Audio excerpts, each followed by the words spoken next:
Hello boys. मैं आपको हिंदी पढ़ाऊँगी। ठीक है। कुछ आप में से कुछ बॉयज़ हमसे पढ़ चुके हैं 6 और 7 में भी, तो वो मुझे पहचानते भी हैं, और जो नहीं पढ़े हैं वो अब 8 में पढ़ेंगे। तो मैं आपको हिंदी पढ़ाऊँगी और क्लास 8 की हिंदी की ऑनलाइन क्लासेस ले रही हूँ। Welcome boys. आप सब लोग पास होकर क्लास 7 से 8 में आए हैं। आप सबके लिए ये साल बहुत शुभ हो। जैसा कि तुम सब लोग जानते हो कि कोरोना वायरस के संक्रमण के डर भय से लॉकडाउन किया गया है, जिससे सब लोग अपने घर में सुरक्षित रहें और कोरोना वायरस के संक्रमण से बचे रहें। यही इस वायरस से बचने का सबसे सही और सीधा उपाय है कि हम अपने घरों में रहें, अपने आप को बाहर निकलने से बचाएं, दूसरों के साथ ज़्यादा बातचीत ना करें, बाहर ना निकलें, भीड़ भाड़ से जाने से रुकें। इन्हीं कारणों से कहा गया है कि सब लोग घर पे रहिए और सुरक्षित रहिए। आप लोग की पढ़ाई में कोई व्यवधान ना हो, इसलिए ऑनलाइन क्लासेस शुरू की गई है।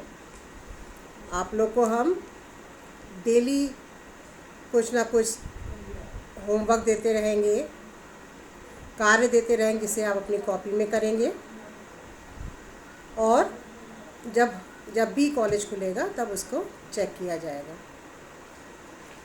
हिंदी के लिए आपको एक रजिस्टर बनाना है। ना बहुत पतला बनाइएगा, ना बहुत मोटा, मीडियम में 240 पेज का या उससे थोड़ा सा ज़्यादा पेज का आप एक रजिस्टर बना सकते हैं। और रजिस्टर के पेजेस को हाफ में डिवाइड कर लीजिएगा। फर्स्ट हाफ आप लिटरेचर के लिए रखिएगा, सेकेंड हाफ लैंग्वेज पे पार्ट के लिए। एक ही रजिस्टर में आपका लिटरेचर और लैंग्वेज दोनों होंगे। इसका सिलेबस हम अपलोड कर देंगे। आप लोग अपनी कॉपी के फर्स्ट पेज पर, रजिस्टर के फर्स्ट पेज पर सिलेबस लिखेंगे।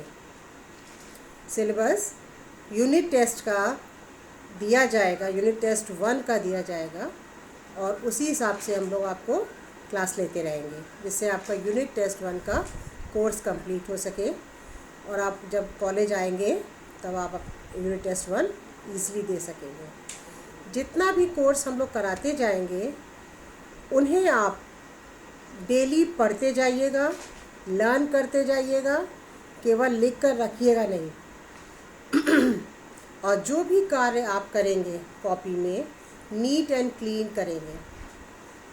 लेख की स्वच्छता पर, स्पष्टता पर बहुत ध्यान दीजिएगा।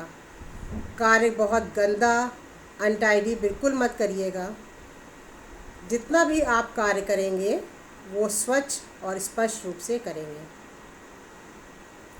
रजिस्टर के फर्स्ट पेज पर आप सिलेबस कॉपी करेंगे। उसके बाद एक पेज छोड़कर नेक्स्ट पेज पर कोई भी ईश्वर की प्रार्थना लिखेंगे। किसी भी बुक से लिख सकते हैं, किसी भी क्लास की बुक से, लेकिन वो ईश्वर की प्रार्थना होनी चाहिए। आप पीछे किसी क्लास की या आगे किसी क्लास की किसी भी बुक से या कहीं और किसी बुक से भी उसे लिख सकते हैं, लेकिन पहले पेज पर सिलेबस के बाद आप ईश्वर की वंदना या प्रार्थना लिखेंगे। उसके बाद नेक्स्ट पेज से फिर आप लिटरेचर का वर्क स्टार्ट करेंगे, और आधे रजिस्टर के बाद लैंग्वेज, आधा पार्ट होगा लैंग्वेज का पार्ट लैंग्वेज वाले सेक्शन में ही करेंगे। क्लियर हो गया? अगर कोई बात हो तो पूछ लीजिएगा। आपको हिंदी लैंग्वेज के लिए वर्तिका बुक खरीदनी होगी, भाग 8 क्लास 8 के लिए, और लिटरेचर के लिए हिंदी पाठमाला भाग 8 खरीदनी होगी। उम्मीद है कुछ बच्चों ने किताबें खरीद ली होंगी, कुछ ने शायद नहीं खरीद पाए होंगे क्योंकि लॉकडाउन हो गया था जल्दी ही। जिन्होंने नहीं ली है, अगर उनको ईज़िली मिल सकती है कहीं से तो ख़रीद लीजिए, नहीं तो अपने फ्रेंड्स वगैरह से आप कॉपी कर लीजिए या उनसे ले लीजिए बुक्स वगैरह, जो भी आप अवेलेबल करा सकते हैं ईज़िली करा लीजिएगा। सबसे पहले हम आपको सिलेबस बताते हैं यूनिट टेस्ट 1 2020 का। इसमें सबसे पहले हिंदी लैंग्वेज, इसमें आपके विलोम शब्द, पर्यायवाची, वाक्यांश, अशुद्ध शब्द, मुहावरे, भाववाचक संज्ञा, विशेषण, निर्देशानुसार वाक्य परिवर्तन और पत्र आएंगे। विलोम शब्द आपके 1 से 10 तक, पर्यायवाची शब्द 1 से 10 तक, वाक्यांश के लिए एक शब्द 1 से 10 तक, अशुद्ध शब्द 1 से 10 तक, मुहावरे 1 से 10 तक, भाववाचक संज्ञा 1 से 10 तक, विशेषण 1 से 10 तक। निर्देशानुसार वाक्य परिवर्तन हम आपको देते रहेंगे, आप उसको प्रैक्टिस करते रहेंगे। और पत्र औपचारिक और अनौपचारिक दोनों में से कोई भी आ सकते हैं, तो दोनों की आपको प्रैक्टिस करनी होगी। लिटरेचर में काचू की टोपी और पहाड़ से ऊंचा आदमी, ये 2 चैप्टर्स आपके आएंगे। पाठ पर आधारित प्रश्न उत्तर, शब्द अर्थ और पाठ के अभ्यास कार्य भी आएंगे। ये देखिए, इस तरह से आपका सिलेबस है। इसको हम अपलोड कर देंगे, आप लोग इसको कॉपी कर लेंगे। आज हम आपको पत्र के विषय में बताएंगे और उस पर ही एक गृह कार्य देंगे, जिसे आपको अपनी क्लास वर्क कॉपी में ही करना है, लेकिन लैंग्वेज वाले सेक्शन में। और बहुत नीट एंड क्लीन राइटिंग में आप पत्र लिखेंगे। जिनकी राइटिंग नहीं अच्छी है वो जानते हैं, वो डेली 2 या 3 लाइन किसी भी रफ कॉपी में लिखकर प्रैक्टिस करते रहिए धीरे धीरे, जिससे आपकी राइटिंग बहुत अच्छी हो जाए। पत्र आपके 2 तरह के होते हैं, एक औपचारिक, एक अनौपचारिक। औपचारिक पत्र वो होते हैं जो हम लोग व्यावसायिक या सरकारी कार्यालयों को लिखते हैं, उन्हें औपचारिक पत्र कहते हैं। इस प्रकार के पत्रों की भाषा शैली औपचारिक होती है, जैसे फॉर्मल होती है, और उसमें हम नपे तुले ढंग से अपनी बात कहते हैं और जिस अधिकारी तक उस बात को पहुंचाना चाहते हैं नपे तुले ढंग से कहकर वहाँ तक पहुंचाते हैं। अनौपचारिक पत्र वो होते हैं जो हम अपने रिश्तेदारों को, अपने माता पिता, अपने भाई बहन, मित्र आदि को लिखते हैं। ये पत्र व्यक्तिगत, निजी और पारिवारिक होते हैं। इसमें शब्दों का कोई बंधन या भाषा शैली का कोई बंधन नहीं होता है और अपने आप बात इस तरह से लिखते हैं जैसे आप किसी से बात कर रहे हो, किसी से बातचीत कर रहे हो, तो अपने मन की जितनी भी बात होती है उस पत्र के द्वारा आप लिख सकते हैं। उसको आप कितना भी उस विस्तार करके अपनी बात को कह सकते हैं। ये 2 तरह के पत्र होते हैं। औपचारिक पत्र का फॉर्मेट मैं आपको दिखाती हूँ। ये होता है औपचारिक पत्र का फॉर्मेट। सबसे ऊपर प्रेषक लिखा होता है,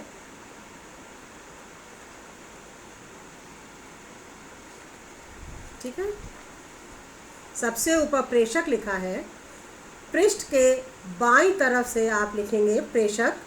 प्रेषक मतलब जो पत्र भेज रहा है। प्रेषक के नीचे अपना पता आप लिखेंगे। उसके बाद एक लाइन छोड़कर सेवा में लिखेंगे और उसके बाद कार्यालय, जिस कार्यालय में आप पत्र लिख रहे हैं वहाँ का पता लिखेंगे।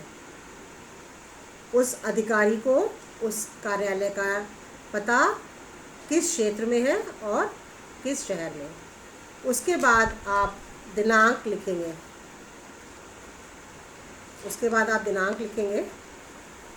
दिनांक के बाद एक लाइन छोड़कर विषय।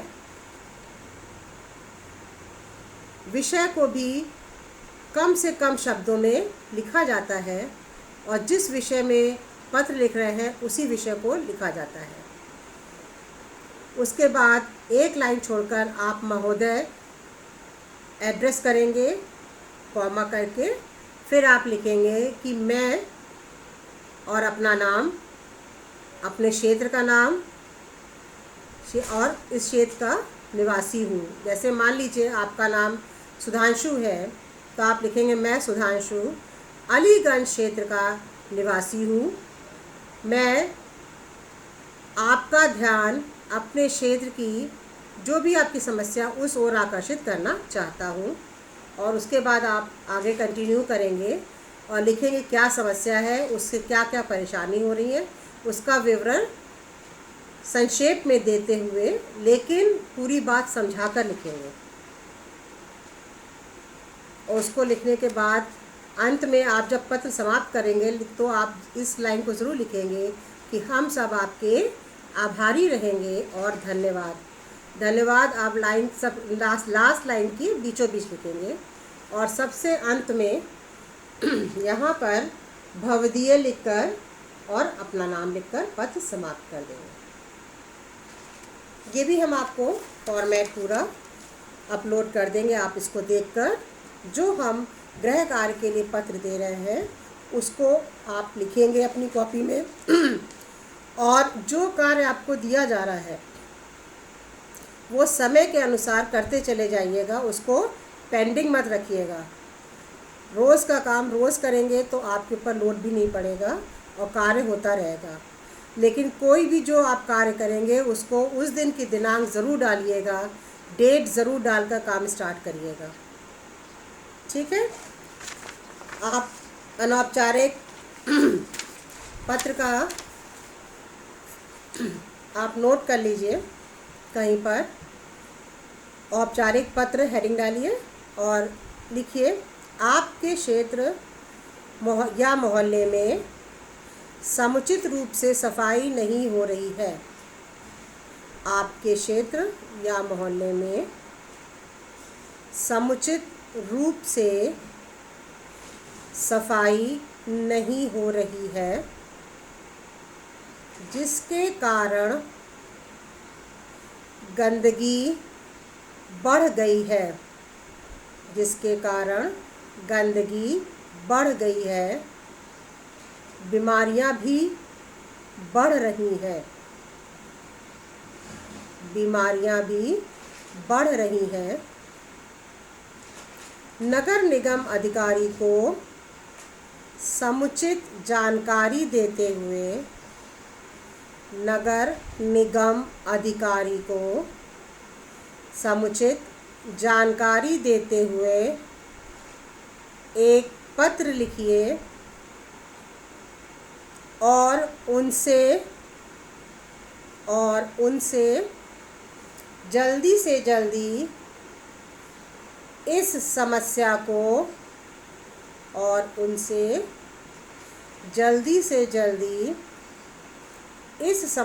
को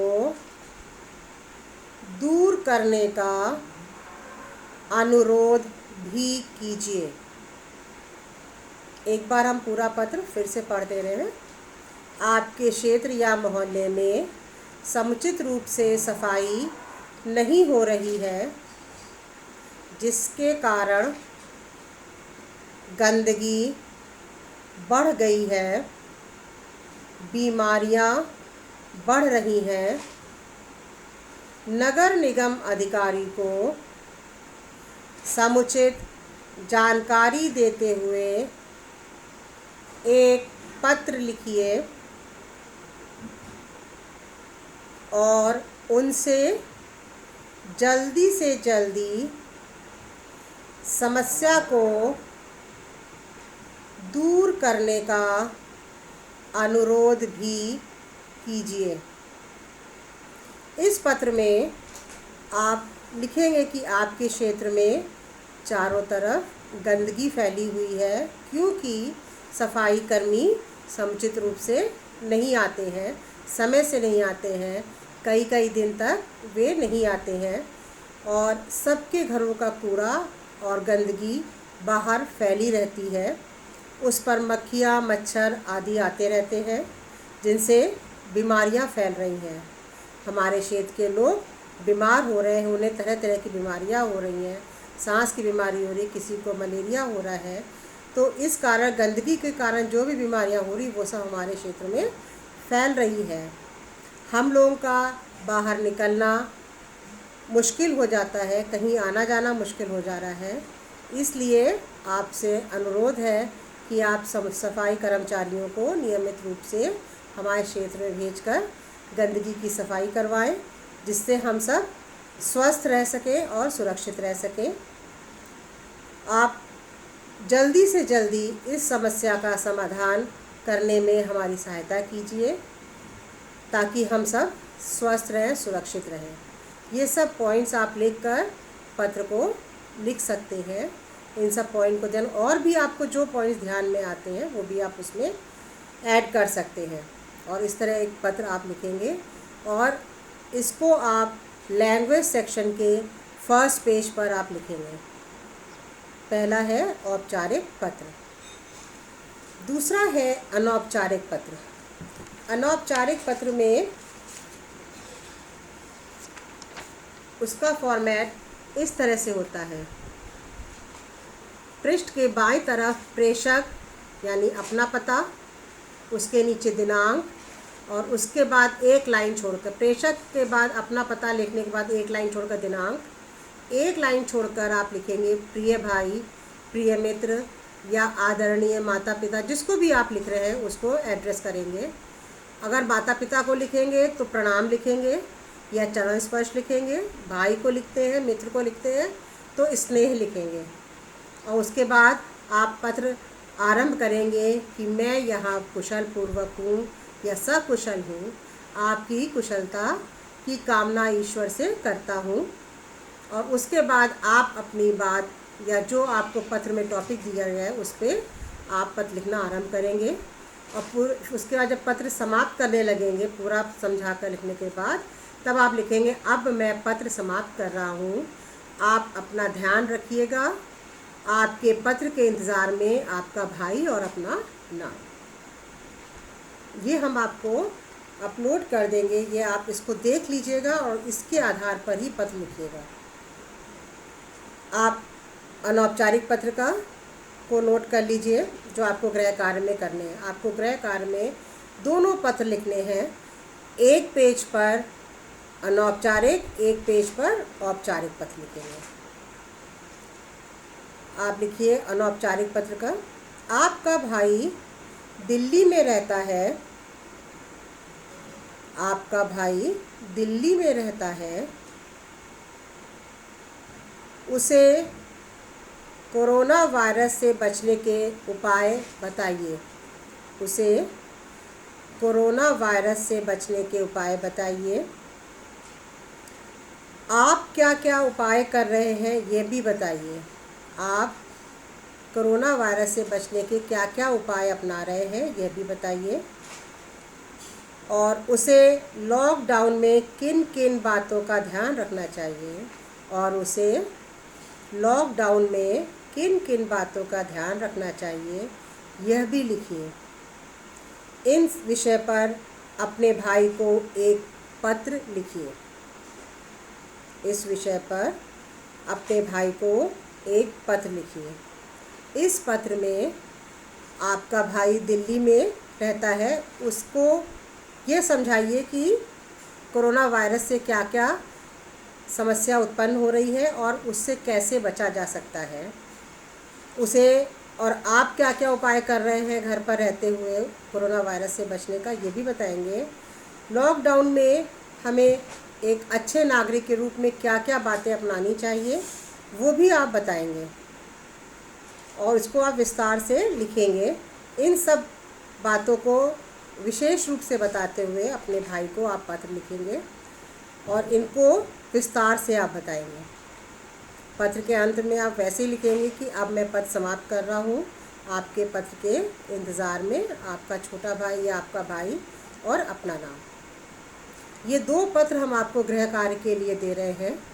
दोनों पत्र डेट डालकर, जिस डेट पर आप कार्य कर रहे हैं वो डेट डालकर और बहुत स्पष्ट और स्वच्छ लेख में यह कार्य करेंगे।